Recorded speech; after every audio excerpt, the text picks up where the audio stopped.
Filing kan income tax return, deadline asin mayo ng extension sa April 15 susog sa BIR. Apara kan penalidad, may kaso kayang kakahampangon ang taxpayer na dai nagbabayad nin buwis. Aramon ta sa report ni Chris Novello. Sa April 15 na ang deadline kan pagsumitir ng income tax return sa Bureau of Internal Revenue. Ini ang pagsumitir kan mga individual na imbuelto sa trade, business o propesyong may manlain na source of income. Si Rosette aminadong nalingawan ang pagsumitir ka ini, gibukan pagiging sibot sa iyang mga aki. Pwede po, medyo busy pa sa estudyante, pero may calendar naman ako.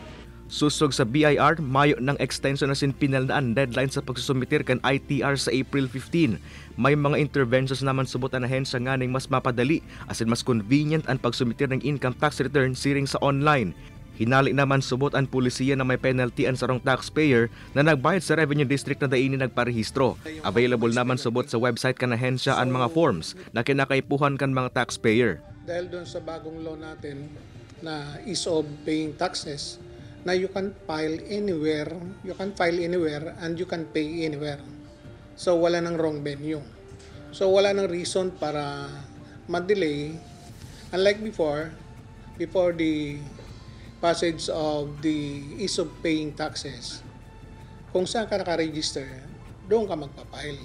500 pesos na penalty ang kakahampangon kan sarong taxpayer na di makakapagsumitir ng ITR on time. Makukonsidera naman subot na tax evasion o krimen ang pagsumitir ng ITR ning duwang magkakasunod na taon. Kay banan si Carl Abonita, Chris Novello, Balitang Bicolandia.